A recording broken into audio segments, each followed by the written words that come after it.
हम direct CM material बन के उतरे हैं। 1932 एक भावना है, जन भावना है और खतियान के आधार पर एक मजबूत सशक्त सुदृढ़ स्थानीय नीति की मांग आज भी वो गूंजेगी सदन में मेरे माध्यम से। दिल्ली के भाषणों को अगर झारखंड में देंगे तो नहीं चलेगा। जिस दिन जेएमएम और कांग्रेस अलग हो जाएगी, बताइए कौन उनको वोट करेगा। मैंने हेलीकॉप्टर के ऑफर को ठुकराया, मैंने गठबंधन के ऑफर को ठुकराया, मैंने डिप्टी सीएम के पोस्ट तक को ठुकराया। बेबी देवी डुमरी से चुनाव हारी हैं। डुमरी से ही जयराम महतो चुनाव जीते हैं।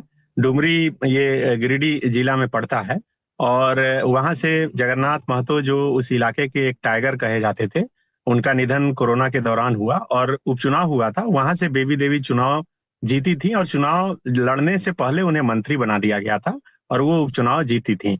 और इस बार चूंकि जयराम महतो वहां रहे, त्रिकोणीय मुकाबला था। आजसू से यशोदा देवी थी और जेएमएम से बेबी देवी थी और जेएलकेएम के जो अध्यक्ष हैं खुद जयराम महतो, वो चुनाव लड़ रहे थे और 10,000 से अधिक वोटों के मार्जिन से वो चुनाव जीते हैं वहां से। शुक्रिया। जो दक्षिणी छोटा नागपुर है, यहाँ तो लगभग सफाचट वाला मामला है।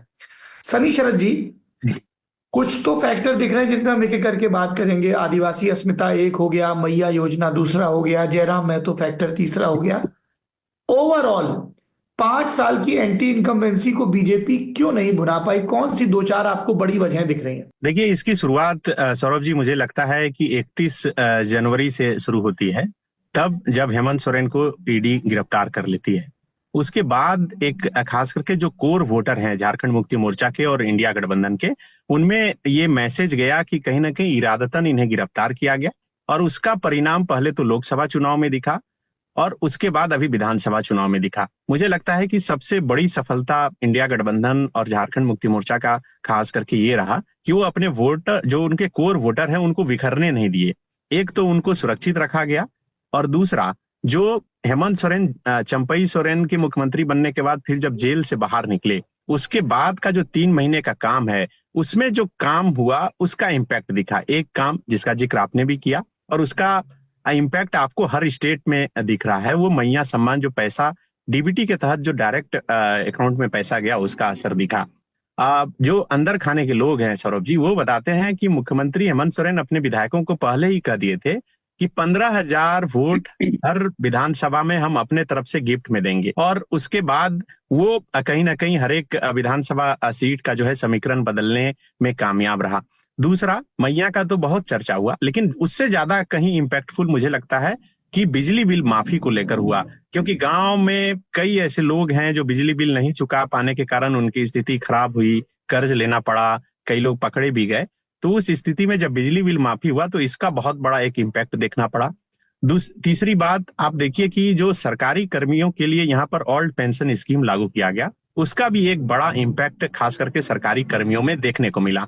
तीसरा, मैनेजमेंट के हिसाब से सौरभ जी आप देखिएगा तो झारखंड के ज्यादातर जिले के जो पुलिस के कप्तान हैं, वो प्रोमोटिव जो आईपीएस हैं वो हैं, डायरेक्ट रिक्रूट वाले आईपीएस नहीं है।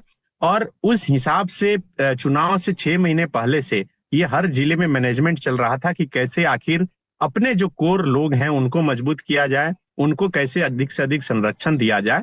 मुझे लगता है कि ये तमाम रणनीतियां रही जिससे इंडिया गठबंधन को बहुत बेनिफिट हुआ। और सबसे बड़ा जो लॉस हुआ एनडीए को, वो लॉस हुआ जयराम महतो की पार्टी जेएलकेएम। 9 ऐसी सीट है जहां पर आजसू जो एनडीए का गठबंधन का पार्ट था और जेएलकेएम दोनों के बीच मुकाबला हुआ और इन 9 सीटों पर अगर 5.5 लाख 6 लाख वोट आजसू को आया तो वहां पर 5 लाख 4.5 लाख वोट जो है जेएलकेएम को भी आया।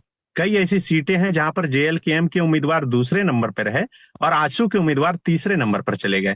गोमिया एक सीट है जहां से लंबोदर महतो आजसू के उम्मीदवार हैं। अभी जो चुनाव जीते हैं वो योगेंद्र महतो हैं, जो झारखंड मुक्ति मोर्चा के नेता हैं, वही प्रत्याशी थे, पहले भी विधायक रहे हैं। और दूसरे नंबर पर पूजा महतो, जो एकदम यंग लड़की है, 20-25 साल की लड़की है, वो रही, उसको 59,000 वोट आया। लेकिन जो आजसू के उम्मीदवार हैं लंबोदर महतो, उनको 54-55,000 वोट मिला।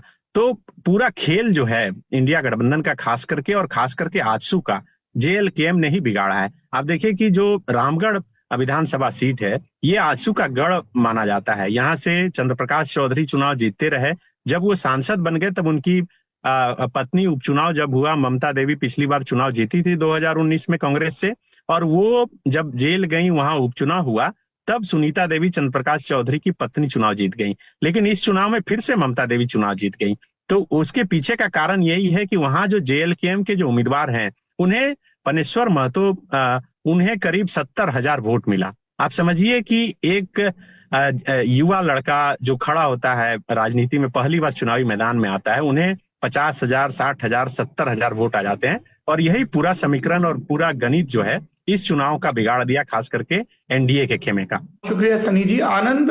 देखिए, बिल्कुल आप सही कह रहे हैं। दरअसल ये चुनाव मुझे लगता है कि बीजेपी इसलिए पीछे हो गई क्योंकि यहाँ पर जो लोकल नेतृत्व है उसे पीछे कर दिया गया। यहाँ पर मुख्य चेहरा हेमंता बिस्व शर्मा हो गए, शिवराज सिंह चौहान हो गए। जो लोकल लीडर थे बाबूलाल मरांडी, उनको पूरी तरह से जो है वो पीछे कर दिया गया और इसका कहीं ना कहीं खामियाजा भुगतना पड़ा। अगर रीजन वाइज आप देखिएगा सौरभ जी, तो संथाल परगना में 2019 के चुनाव में भारतीय जनता पार्टी 4 सीट पर चुनाव जीती थी, गोड्डा, देवघर, राजमहल और सारठ। लेकिन इस विधानसभा चुनाव में सिर्फ 1 सीट चुनाव जीत कर आई है और वो जरमुंडी की सीट है। जरमुंडी सीट पर जहां से इस बार जो प्रत्याशी थे वो बादल पत्रलेख थे, जो कैबिनेट में मंत्री रहे लंबे समय तक। अभी हेमंत सोरेन के जेल से बाहर आने के बाद वो कैबिनेट से फिर बाहर हो गए। वो सिर्फ चुनाव हारे हैं, लेकिन इसके अलावा पूरा संथाल परगना साफ हो गया। इसके पीछे का कारण यही है कि आपको याद होगा कि संसद में गोड्डा के सांसद निशिकांत दुबे ने एक बयान दिया था। उन्होंने कहा था कि झारखंड के कुछ पार्ट को, उसके बाद बंगाल के कुछ पार्ट को और बिहार के कुछ पार्ट को मिलाकर फिर एक अलग से यूनियन टेरिटरी बनाया जाएगा। चुनाव के अंतिम दिन तक झारखंड मुक्ति मोर्चा की तरफ से अखबारों में एक बड़ा बड़ा विज्ञापन छापा गया और संथाल परगना के पार्ट को काट कर दिखाया गया और कहा गया कि किसी भी सूरत में संथाल परगना को झारखंड से अलग नहीं होने दिया जाएगा। मुझे लगता है कि संथाल परगना से भाजपा के सफाया का एक मुख्य कारण कहीं ना कहीं यही था। दूसरा, बीजेपी के तरफ से सबसे बड़ा जो मुद्दा था और नैरेटिव था वो बांग्लादेशी घुसपैठी का, और वो संथाल परगना से ही शुरू होता था, क्योंकि संथाल परगना के राजमहल और जो पाकुड़ का विधानसभा क्षेत्र है, कहा जाता है कि उसी बॉर्डर से बांग्लादेशी प्रवेश करते हैं। लेकिन आप देखिए, वही पाकुड़ विधानसभा सीट जहां से इस विधानसभा के चुनाव में करीब 89,000 वोट, मतलब सबसे अधिक वोट से कोई चुनाव जीता है, तो आलमगीर आलम की पत्नी निशत आलम, जो इस बार पाकुड़ से चुनाव लड़ रही थी, आलमगीर आलम अभी जेल में है, और वो सबसे अधिक वोट से चुनाव जीत कर आती हैं। उसके बगल में ठीक राजमहल है, जहां से अनंत ओझा भारतीय जनता पार्टी के उम्मीदवार थे, और उनके सामने एमटी राजा को झारखंड मुक्ति मोर्चा ने इस बार उम्मीदवार बनाया था, जो पहले आजसू में थे, और वो 41,000 से अधिक वोटों से चुनाव कर जीत कर आते हैं। तो इसका मतलब है कि आपका जो कोर मुद्दा था, हेमंता बिस्व शर्मा हमेशा कहते थे कि घुसपैठिए, हम आएंगे सरकार में तो घुसपैठिए को लात मारकर भगा देंगे, लेकिन ये मुद्दा काम ही नहीं आया।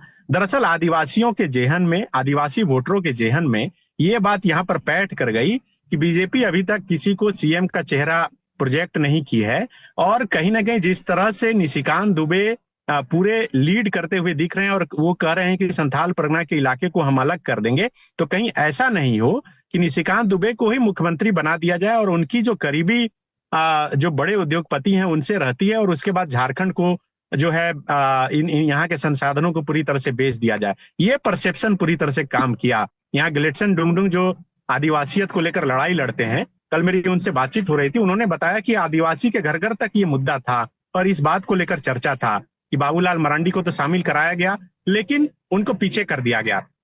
अब देखिए कि 2019 के चुनाव में 28 एसटी रिजर्व सीट में भारतीय जनता पार्टी सिर्फ 2 एसटी रिजर्व सीट पर जीती थी, और वो था खूंटी और तोरपा। वो दोनों सीट इस बार हार गई बीजेपी। लेकिन आप समझिए कि बाबूलाल मरांडी को शामिल करवाने के बाद, चंपई सोरेन को शामिल करवाने के बाद, इस विधानसभा चुनाव में भारतीय जनता पार्टी सिर्फ 1 एसटी रिजर्व सीट पर चुनाव जीत कर आई है, और वो खुद चंपई सोरेन है। चंपई सोरेन जो पहले 1,000-2,000 वोट से गणेश महली से चुनाव जीतते रहे। गणेश महली जो पहले बीजेपी में थे, अब वो जेएमएम में शामिल हो गए। इस बार उनके सामने जेएमएम के उम्मीदवार थे। इस बार चंपई सोरेन 20,000 के आसपास वोट से जीते हैं, लेकिन वो सिर्फ अपनी सीट बचा पाए। कोल्हान में कोई असर नहीं दिखा। पूर्वी और पश्चिमी जमशेदपुर का जो सीट है वो बीजेपी का सीट पहले से रहा है। रघुवर दास की बहू पूर्वी से चुनाव जीती और पश्चिमी से सरयू राय चुनाव जीते, तो लेकिन बहुत इंपैक्ट नहीं दिखा। आप देखिए कि दक्षिणी छोटा नागपुर में माना जा रहा था कि बीजेपी को कुछ फायदा हो सकता है, लेकिन उसका कहीं कोई फायदा नहीं दिखा। पलामू प्रमंडल में बीजेपी जो झारखंड मुक्ति मोर्चा और एनडीए एक इंडिया गठबंधन है, वो गांव से निकलकर अब शहरी सीटों पर ज्यादा प्रभावकारी दिखी। तो आदिवासियत का मुद्दा जो है बीजेपी के लिए बहुत घातक रहा, और लोकसभा चुनाव के दौरान जो आदिवासी इंटैक्ट थे वो इंटैक्ट इस चुनाव में भी दिखे, और उसका असर कहीं ना कहीं चुनाव परिणाम में दिख रहा है। क्योंकि सौरभ जी आप देखिए कि 2019 के चुनाव में जिस सीट पर 200-250 वोट से भी जो इंडिया गठबंधन के उम्मीदवार थे वो चुनाव जीते थे, इस चुनाव में उससे ज्यादा वोट से चुनाव जीत गए हैं। सिमडेगा से भूषण बाड़ा 285 वोट से 2019 में चुनाव जीते थे, लेकिन इस बार अच्छे मार्जिन से चुनाव जीते। तो बीजेपी मानकर चल रही थी कि सिमडेगा, कोलेबिरा और गुमला में जो 3 सीटें हैं, गुमला, बिशनपुर और सिसई, इन सीटों में उन्हें फायदा होगा, लेकिन कहीं कोई फायदा नहीं हुआ। पूरी तरह से क्लीन स्वीप हो गया, और कहा जा सकता है कि एक प्रचंड और जिस हिसाब से बहुमत मिला है, कई समीकरण एक तरह से तो काम करते ही हैं। और खास करके इन इलाकों में मुझे लगता है कि चर्च की और क्रिश्चियन की भूमिका काफी अहम रही, क्योंकि खूंटी, तोरपा के इलाकों में क्रिश्चियन की संख्या काफी अधिक है, और चुनाव से ठीक पहले कल्पना सोरेन खूंटी जाती हैं। खूंटी वो सीट है सौरभ जी जहां वो बीजेपी का गढ़ माना जाता है। नीलकंठ सिंह मुंडा जो रघुवर दास में मजबूत मंत्री थे, ग्रामीण विकास मंत्री, वो वहां से चुनाव जीतते रहे, और झारखंड अलग होने के बाद से अब तक चुनाव जीतते रहे हैं। लेकिन इस बार उनका किला उखड़ गया, और किला बहुत मजबूती से उखाड़ा, और सिर्फ एक जो नया उम्मीदवार पहली बार चुनावी मैदान में आया वो झारखंड मुक्ति मोर्चा का उम्मीदवार बनकर आया, और वो जो है भारी मतों से वहां से चुनाव जीत गया। तोरपा जहां से 2019 में चुनाव बीजेपी जीती थी, कोचे मुंडा वहां से बीजेपी के उम्मीदवार थे, और उनके सामने झारखंड मुक्ति मोर्चा के उम्मीदवार सुदीप गुड़िया थे। वो सीट भी बीजेपी लूज कर गई। बीजेपी मान के चल रही थी कि वो सीट वो जीत सकती है, लेकिन वो सीट भी बीजेपी नहीं जीत पाई। तो ज्यादातर सीट ऐसी जहां से बीजेपी को उम्मीद थी कि इस बार कम से कम 10 एसटी रिजर्व सीट जीत सकते हैं, लेकिन वो नहीं दिखा। मतलब चंपई सोरेन और बाबूलाल मरांडी दोनों का कोई कमाल नहीं दिख पाया। आदिवासी अपना नेता यहाँ शिबू सोरेन के बाद हेमंत सोरेन को एक्सेप्ट कर चुके हैं। थैंक यू सनी जी। ये बात बार बार सामने आ रही थी कि इस चुनाव की व्याख्या सिर्फ आदिवासी अस्मिता पर जनादेश की तरह नहीं की जानी चाहिए, क्योंकि जो शहरी इलाके हैं जहाँ पे नॉन आदिवासी वोटर्स हैं, वहां पर भी इंडिया ब्लॉक की परफॉर्मेंस बेहतर रही है। क्या क्या फैक्टर्स रहे? एक जो आपने पिछले सवाल के रिस्पॉन्स में कहा कि ईसाई मिशनरीज, उन्होंने पूरा सपोर्ट किया जेएमएम और हेमंत सोरेन को। दूसरी उनकी अपनी संथाली आइडेंटिटी है।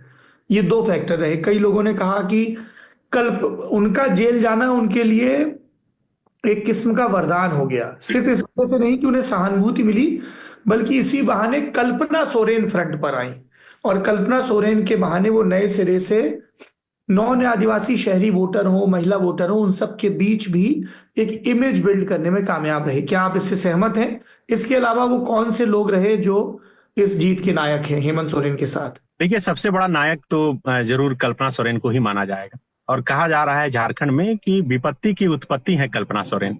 मतलब जब घोर विपत्ति थी, झारखंड मुक्ति मोर्चा लग रहा था कि अब पूरी तरह से टूट जाएगा, हेमंत सोरेन अपनी कुर्सी चंपई सोरेन को सौंप कर गए, और वही चंपई सोरेन असम के मुख्यमंत्री हेमंता बिस्व शर्मा के संपर्क में थे।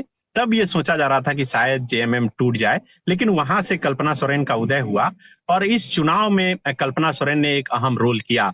सौरभ जी, कल्पना सोरेन की सभाओं को अगर आप देखेंगे गौर से उसके वीडियो को, तो कोई एक ऐसी सभा नहीं जिसमें कि भारी भीड़ जुटे। वो चाहे किसी भी कैमरा से फोटो लें, वो भीड़ इतनी दिखती थी कि कैमरे में कैद करना थोड़ा मुश्किल था। और इस भीड़ को मैनेज करने के लिए कल्पना सोरेन के साथ एक पूरी टीम काम कर रही थी। मैं कल्पना सोरेन की कई सभाओं को कवर किया, कल्पना सोरेन के साथ इंटरव्यू भी किया कई बार। कल्पना सोरेन की सभाओं में कम से कम 100 गाड़ियां, 100 ऑटो ये होते थे जो लोगों को वहां तक पहुंचाने का काम करते थे। ये अक्सर आपको भारतीय जनता पार्टी के बड़े नेताओं के कार्यक्रम में दिखता था। लेकिन एक लोगों के बीच में परसेप्शन सेट करने, माइंडसेट में ये बात बैठाने के लिए कि कल्पना सोरेन की सभाओं में भीड़ जुट रही है, कल्पना सोरेन के प्रति लोगों का अट्रैक्शन जो है वो बढ़ रहा है, वो परसेप्शन सेट करने में कहीं ना कहीं यहाँ पर कामयाबी मिली। दूसरा सबसे बड़ा कारण सौरभ जी मुझे लग रहा है ये रहा कि हेमंत सोरेन को इस चुनाव में थोड़ा सा पीछे किया गया और कल्पना सोरेन को पुश किया गया। इसका फायदा ये हुआ कि अगर हेमंत सोरेन से थोड़ा बहुत गुस्सा भी था, तो कल्पना सोरेन उसे पाट दी और सबको मिलाने में कामयाब रही।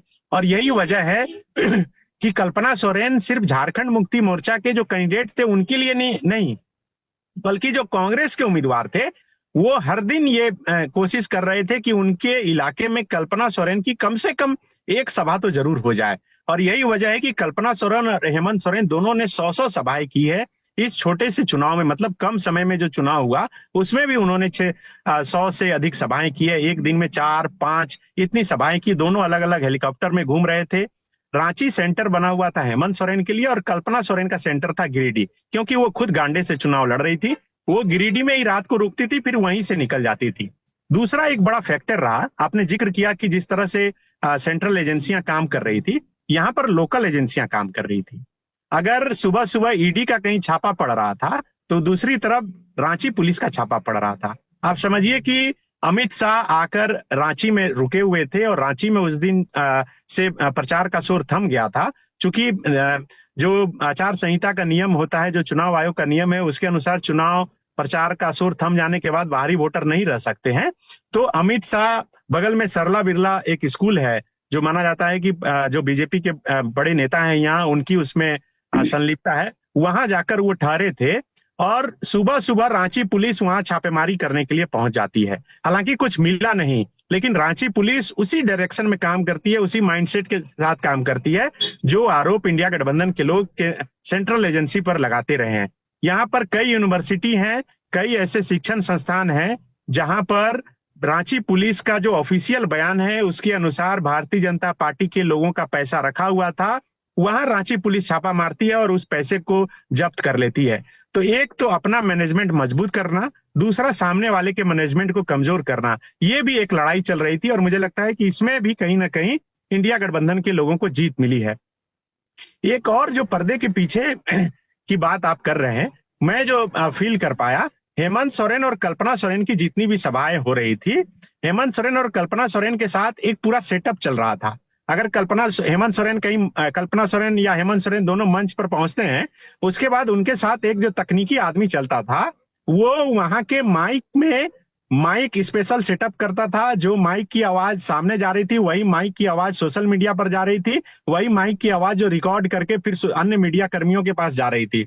इससे हुआ ये कि घर बैठे जो यूट्यूबर्स हैं, जो टीवी चैनल के लोग हैं, उन्हें वीडियो कंटेंट मिल जा रहा था, वो आसानी से चला पा रहे थे। मुझे लगता है कि भारतीय जनता पार्टी के नेता इसमें थोड़े पीछे रहे। भले ही हेमंता बिस्व शर्मा के साथ जो टेलीविजन के न्यूज एजेंसी हैं वो चल रहे थे, लेकिन उनको फीड करना, भेजना और उसका सब्सक्रिप्शन लेना सबकी बस की बात नहीं है। लेकिन यहाँ पर भी 0 खर्च में इंडिया गठबंधन के लोग कामयाबी हासिल किए और अपने जो 2 प्रमुख लीडर हैं उनकी बात आम आदमी तक पहुंचाने में कामयाब रहे। एक और महत्वपूर्ण बात जो ये रही कि यहाँ के जो लोकल भाषा में हैं वो कई म्यूजिक जो है तैयार किए गए। आपको याद होगा कि बिहार चुनाव के दौरान एक गाना काफी फेमस हुआ था कि लालू यादव डर लो न रे बेटा न डर तो रे। उसी का वर्जन जो है यहाँ पर लॉन्च किया गया कि शिबू सोरेन डर लो न रे, हेमंत सोरेन न डर तो रे। और वो गाना इतना इम्पैक्ट किया, मैं संथाल परगना के इलाकों में और उत्तरी छोटा नागपुर के इलाकों में जब घूम रहा था, हर एक गाड़ी में ये गाना बज रहा था। और वो गाना जिसमें कि मैया योजना का भी जिक्र था, जिसमें बिजली बिल माफी का भी जिक्र था, जिसमें जो है ओल्ड पेंशन का भी जिक्र था, तमाम योजनाओं का जिक्र था।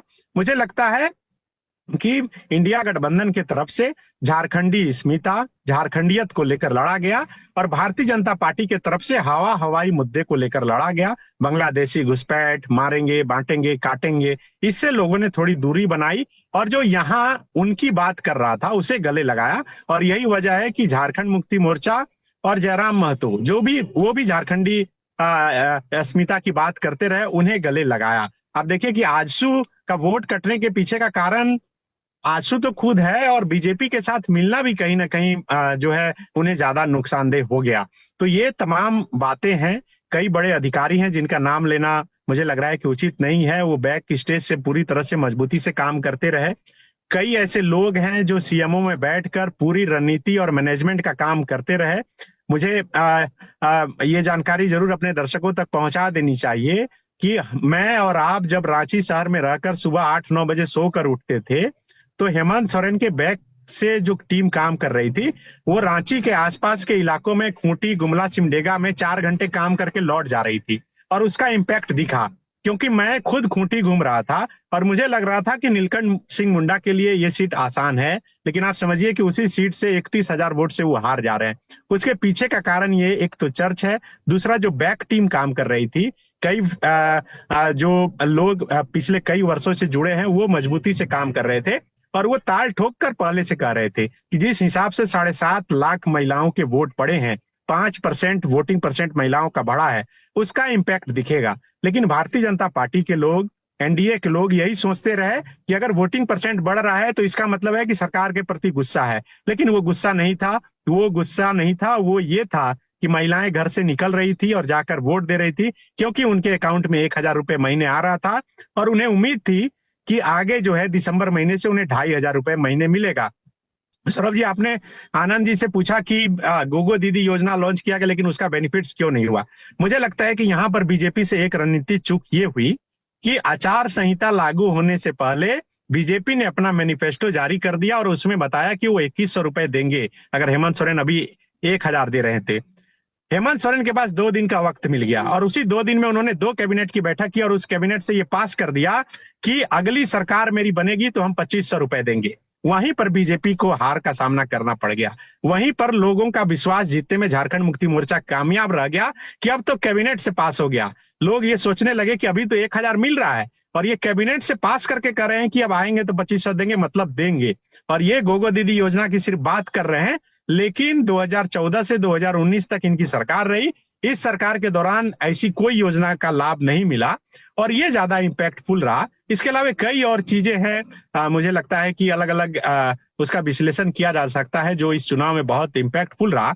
एक चीज और खास रहा, मैं जो फील कर पाया कि यहाँ पर कांग्रेस को थोड़ा पीछे कर दिया गया और जेएमएम को आगे रखा गया। इससे क्या हुआ कि बीजेपी कांग्रेस को टारगेट ही नहीं कर पाई और बीजेपी जेएमएम में हेमंत सोरेन को टारगेट करने में रह गई और तब तक कल्पना सोरेन जो है वो पूरा मैदान मारकर चली गई और उसका काट बीजेपी के पास कुछ भी नहीं रहा। एक बार बाबूलाल मरांडी ने कल्पना सोरेन के नाम का जिक्र करके कुछ कहा भी था और उसके बाद कल्पना सोरेन ने जो पलटवार करके कहा, फिर बीजेपी के नेताओं की तरफ से उसका कोई जवाब नहीं मिला।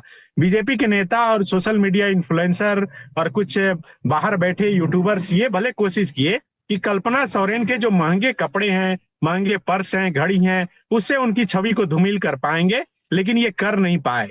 आप पहले भी देखे होंगे कि हेमंत सोरेन को लेकर कहा गया था कि जंगल में रहने वाले आदिवासी अब यहाँ रहते हैं। उसका फायदा ही हुआ हेमंत सोरेन के वोटरों को, नुकसान नहीं हुआ। और अब मुझे लग रहा है कि अभी आने वाले 5-10 सालों में बहुत मुश्किलों का सामना करना पड़ सकता है बीजेपी को खुद को मजबूत करने में। यहाँ पर आनंद दत्ता जी। सर, इसमें एक संगठन है जिसका नाम का जिक्र जरूर होना चाहिए, वो है झारखंड की जो इंडिया गठबंधन के कोर वोटर हैं। एक तो आदिवासी क्रिश्चियन है, दूसरा मुस्लिम वोटर हैं जो बीजेपी के अगेंस्ट ही वोट देते हैं। यहाँ पर मुस्लिम वोटर के पास कोई ऑप्शन खुला नहीं रहा। सौरभ जी, 2019 के चुनाव में मुस्लिम वोटर के पास एक ऑप्शन था, बाबूलाल मरांडी की पार्टी जेवीएम, लेकिन इस चुनाव में ऐसा कोई ऑप्शन नहीं मिला। जो तीसरा ऑप्शन था वो जयराम महतो का ऑप्शन था और वो ऑप्शन एनडीए को नुकसान पहुंचाने वाला था। तो जो मुस्लिम वोटर थे उन्हें इंडिया गठबंधन की तरफ से आगे किया गया, चाहे रैली में हो, कोई पार्टी में हो या चौक चौराहे पर हो। रणनीति के तहत हर एक विधानसभा के चौक चौराहे पर जो मुखर वक्ता हैं मुस्लिम के, उन्हें खड़ा किया गया ताकि मीडिया के कैमरे खुले तो आप खुलकर बोलिए, ताकि लगे कि आखिर कौन इम्पैक्टफुल है और उनके क्या काम है, आप अपनी बात अच्छी से रख सकें। एक तो सोशल मीडिया कैंपेनिंग, अखबारों में विज्ञापन, और विज्ञापन भी प्रमंडल वाइज तोड़ के, जैसा मैंने बताया कि संथाल परगना में निशिकांत दुबे के बयान देने से लेकर 20 नवंबर को चुनाव होने तक 4 बार अखबारों में ये विज्ञापन छपे कि अगर बीजेपी आएगी तो संथाल परगना को अलग कर देगी, कोल्हान को अलग कर देगी। तो इसका, इन सब चीजों का बहुत इम्पैक्ट पड़ा है और सबको समाहित करके ही कहा जा सकता है कि ये जो प्रचंड बहुमत मिला है, जिसे झारखंड मुक्ति मोर्चा करी है कि ये बहुमत नहीं, हमने रौन दिया है सामने वाले को। और सचमुच में जो कुछ भी हुआ, ये 56-57 सीट आया है, उसे देखकर तो लोग अब यही कर रहे हैं। सौरभ जी, बहुत शुक्रिया। सनी शरद जी, आनंद दत्ता